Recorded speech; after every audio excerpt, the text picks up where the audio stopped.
morning and welcome to the Unspoken Truth. That you've decided to join us once more again on today's episode. Of course, I'm your host, Itusu Muteo. Armed robbery is one of the most common, prevalent, major crimes in South Africa. However, today I'm joined by a very brilliant man, a man that served 18 years in jail due to armed robbery crime. He is an author, he's an entrepreneur, and of course, an inspiring motivational speaker. I'm talking about Tshepo Seakamela. Thank you so much for joining me today. Hello, sister of mine. How are you? I'm okay. How are you, my brother? I am well, and I'm also glad to join you. Yeah, I'm excited actually to be here. I'm excited that you decided to say yes to my invite. I was crossing fingers. I'm like, say yes. Did I have a choice? No, you didn't. I didn't give you any. Yeah, so greetings to you and the people who are watching. Yeah, it's an honor to be here. Thank you very, very much. Tshepo, you have a very interesting story. One that got you and I to actually form a sisterly, brotherly relationship bond. And I'm interested in finding more about you. And people know you for different reasons. They know you. Others know you as Tsotsi Yama Tsotsi back in the days. Others know you as this man who's changed his life for the better. Who is Tshepo Seakamela? Where did you grow up? Any siblings do you have? Any? Your parents as well? The schools you went to? Tell us about yourself. Yes, that's interesting. Like, let me start. Yesterday, I was shooting something for some client. Ne? So it was just a 2-minute clip. And then the guy who was taking the video, he had never met me before. So now, when I started saying, I spent 19 years in prison, like, he just shook when he was... Actually, 19 Yes, years. it's 19 years, yeah. Wow. He says, no, man, Muruto Sanalwe. I thought you were a pastor. Yes, I am a pastor. Yeah. So, but yeah, Tshepo Seakamela, it's... I am born in Togoza. I was born in 1980. Oh. Yeah, so I'm 40 years now. I'm officially a malume. Yeah, I'm a malume man. Yeah. So I was born in Togoza in 1980, where I grew up. You know, I usually say I respect women so much because for a large part of my life, I've only been raised by women. Because in Togoza, I was staying with my grandmom and my aunt. Until when I was about 10 years old, then I went to stay with my mom.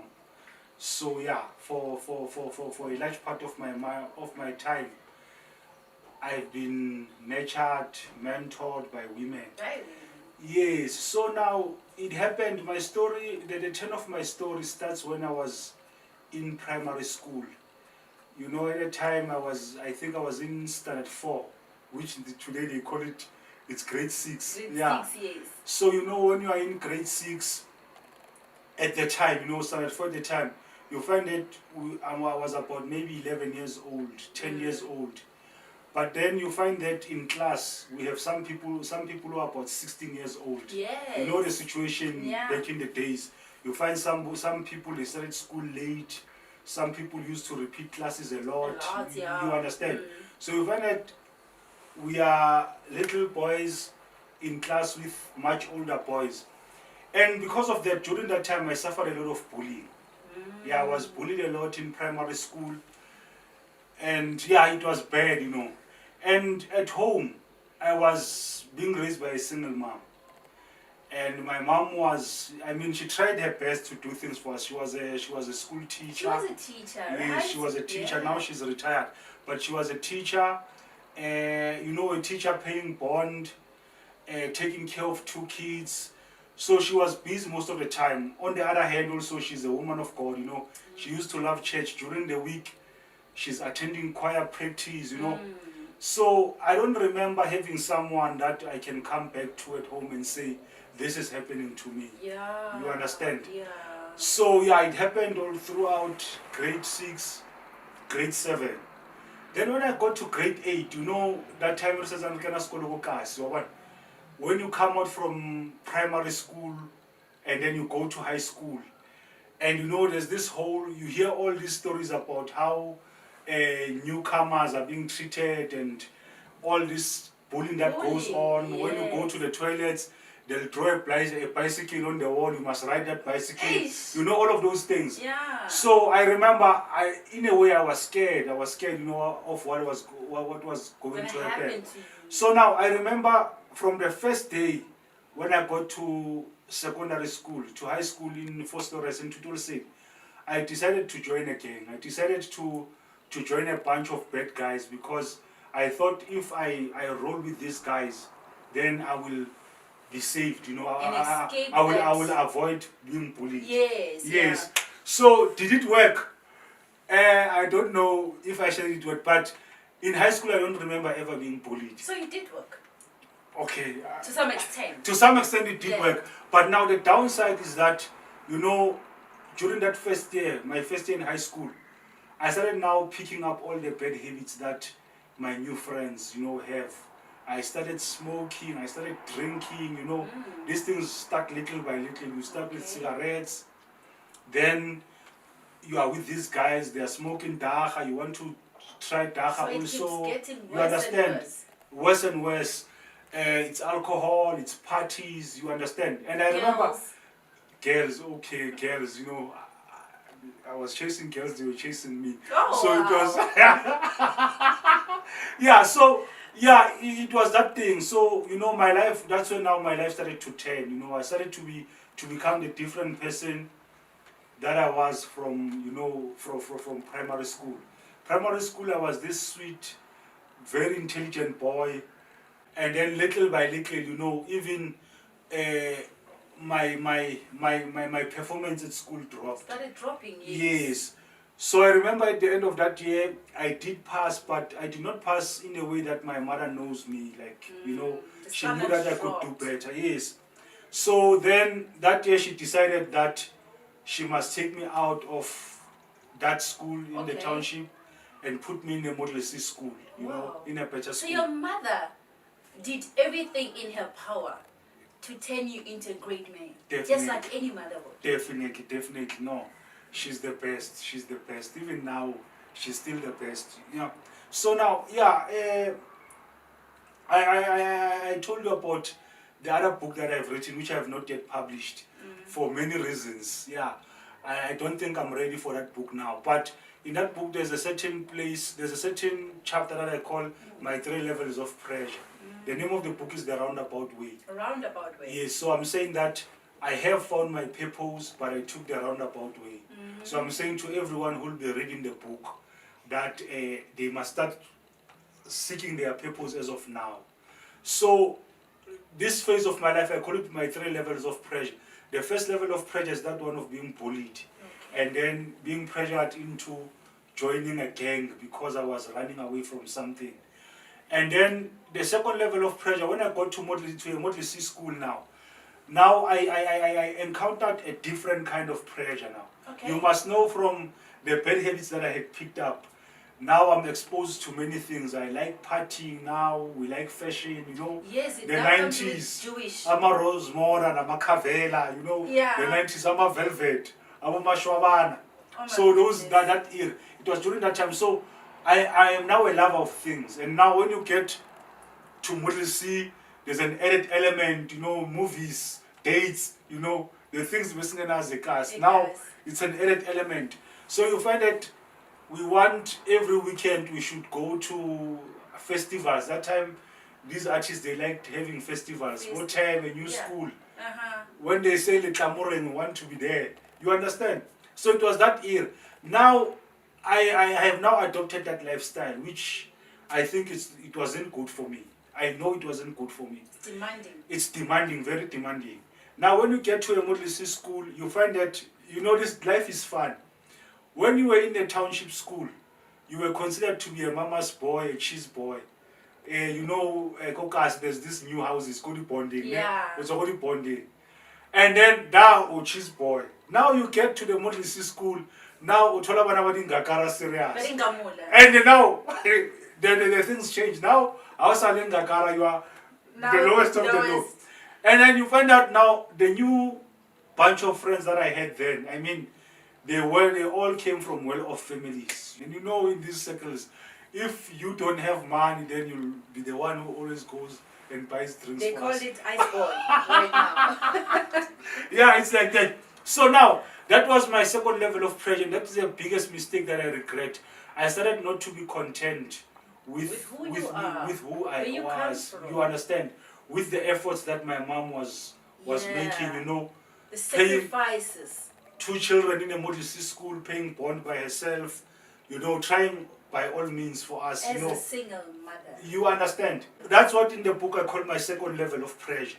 Because now that's when I started to do crime. Funny enough, I did not start crime when I was in grade 8 with my, my wrong friends. The wrong friends But that you took, yes, you kind of catch these bad habits. These bad habits, Okay. I started doing shoplifting, going to these stores, stealing CDs, stealing these small things, selling them, and then getting the pocket money. That the habit of stealing started there. Even getting arrested. Sometimes you'd get arrested, When that time I was a minor, I was about 14 years. Yeah, 14 years, 15 years, Sometimes you get arrested. It's a small case, and then they give you free bail. Your mom must just come sign for you. But that thing of going in and out was starting little by little. You understand? It started being a normal. Sometimes they don't just release you same time, they keep you. There are these places, they call them places of safety, place of safety. Places. I don't know if they still have those such places. Back in my days, there was pro-term, meri-term, where they took minors, So, but it was minors that were involved in wrong habits. In wrong habit, Okay. yeah. Sometimes they would sentence you by sending you to NECRO for programs. It was minor cases, and I was also a minor, but the habit of, not respecting other people's things started there. Because I wanted to satisfy, I had lost myself. Basically, I had lost myself. Because, when we summarize everything, it's because I had lost my identity as a person. I had lost my purpose, you understand? So, we were selling our lives for Kavela. Just imagine. Such a valuable life. You are selling it for a pair of Kavela.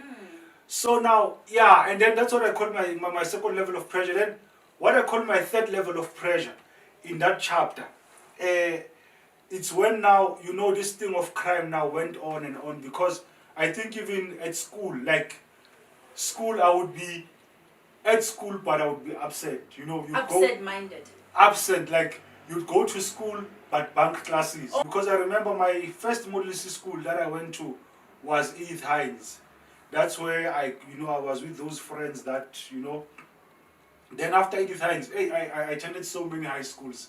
I think it was 9 schools. My high school, it's about 9 schools. Were you expelled from the schools or? Yeah, one school had been expelled, So it was Tuttle City, the first one, the one in the township. Yeah. Then I went to Edith Hines.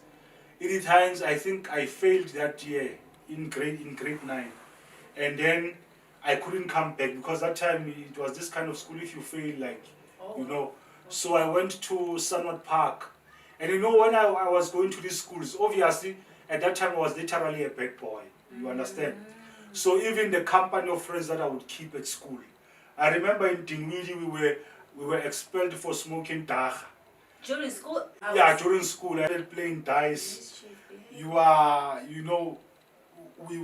We just run away from schools, jumpy fence, you understand? Then until finally now, I dropped out of school now. Then now when I was now staying at home, staying in the township now for the whole day, that's when now I started to be involved in crime full time. So how did she accept your decision of dropping out of school, or it was a decision that you made regardless of how she felt? Yeah, she never accepted the decision, but sometimes, when you go through things, what I think, maybe she could speak better when she speaks for herself. When there's a lot going on, let me say you have a child, and the only problem with your child is school, then it will be a big problem. If now there are other problems, there is crime, there are there are policemen coming at around 4 o'clock, waking the whole family up, looking for your child. Your child is on drugs. You understand? School is still an issue, but it becomes a smaller issue. Your life and your safety. You understand? A concern. It becomes a concern. So most of the things that I can tell you that I've done, like some people would say I'm lying because of the age in which I was. Some of the things that which I was exposed to, you know, staying in Hillbro, you know, staying with a girlfriend. The girlfriend is a prostitute. I'm a criminal. We are in a relationship. You understand? So when I was living that lifestyle, I was going in and out of prison. Yes. You understand? Sometimes I would go into prison with a smaller case for a smaller case. You understand? So sometimes prison makes you better, sometimes it makes you worse. There was a time when I got arrested when I was 18. And during that arrest, I stayed in prison and I waiting trial for a longer period. You know, I think I stayed for about 7 months. And then during that time, it happened that I got raped in prison. You got raped in prison? I got raped in prison. They abused, you know, there's this thing they say, Pompa, you must do like this. And then you slap, I saw it in Izo. In Izo, you understand? They must sing Kumba Fire the whole night, you understand? And even every cell there, it has a name of a township. Okay. So when you go into this cell, it's written Alexandra. Wow. It's clevers from Alexandra that own that cell. If you go to another one, it's written Jabavu. It's clevers from, you understand? Jabavu. You get to another cell, it's written Pitori. It's Johannesburg. So all the Pitori guys are in one place, you know, Atchishville, Mamelodi. There's a cell for colors, guys from El Dorado Park, you understand? You know, in prison there are gangs. There is 26, there is 28, there is Big 5, there is Air Force. There are prison gangs. So during my trial at that time, my homeboys, like the people whom I knew, the people I grew up with, who were also criminals, with whom I was together there, all of them, they were 26s. They were in a gang. So for me now, it started to look like it's cool. It's you cool know? to join a gang. Yeah, you know, it's cool to join a gang. Whoosh, you know, crown. There's that language, crown is man. Okay. Because they say the 26 are for money, the 28s are for, I don't know how to put it on camera, Okay. but they are for small boys, you know, prison. Right. Yeah, they are for, and then Big 5s, they work with the police, the prison warders. They are the pimpis, and they work in the kitchen, they love the food. And then the Air Force, they are all about running away from prison.